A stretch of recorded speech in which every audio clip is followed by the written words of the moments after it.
Well, hundreds filled the streets of Hardin County today, remembering a Kentucky hero gone too soon. 13 U.S. service members have been killed since the start of the war with Iran, and they include both soldiers and airmen from active duty and reserve units. Officials say the troops were killed in a series of incidents, including base attacks, a drone strike, and an aircraft crash.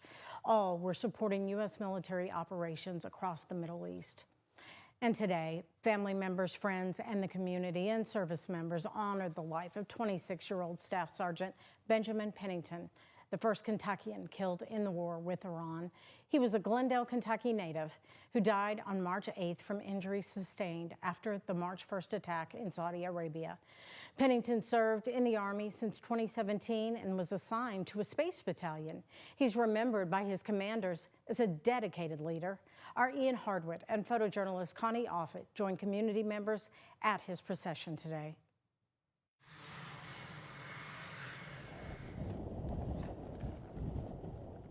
Staff Sergeant Ben Pennington's family, father first, laid a hand on his son's casket.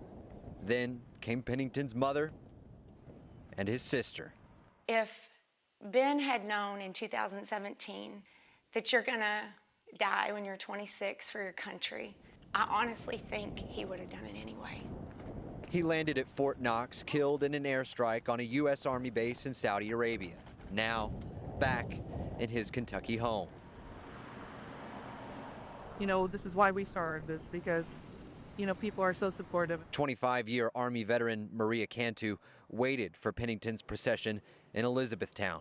Cantu's son followed her footsteps. Every family always worries, but we have served and we know what it's about. We know what it, what it comes with. But we pray for him every day, as we do all our soldiers, all our military.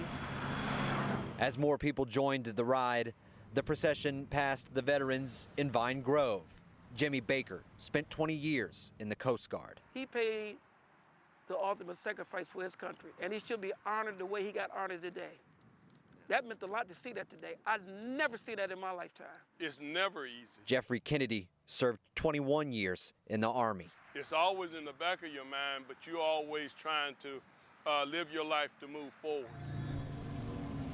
Today is a day to grieve, but tomorrow is a day to build. And we can build something around his sacrifice here in Hardin County. The county where Ashley Toms watched Pennington grow up and taught at his elementary school. I never had him in class, but he was one of those kids that when you saw him in the hallway, he always smiled. He was just a standout kid. She took his senior pictures in his hometown, Glendale. It was April, and that summer he would be going to basic training. He said, that's just what I've always wanted to do. London's Bridge Photography, her business, was named for the daughter she lost to a heart defect shortly after birth. And my grief comes from not knowing what her life would have been. And I think his was just far too short, but I'm just so thankful that he just got to fulfill so many dreams and touch so many lives in his short time. Reporting for WHAS 11 News, Ian Hardwick on your side. Pennington's visitation starts tomorrow at 10 in the morning inside Central Hardin High School. It is open to the community, but his burial will be private.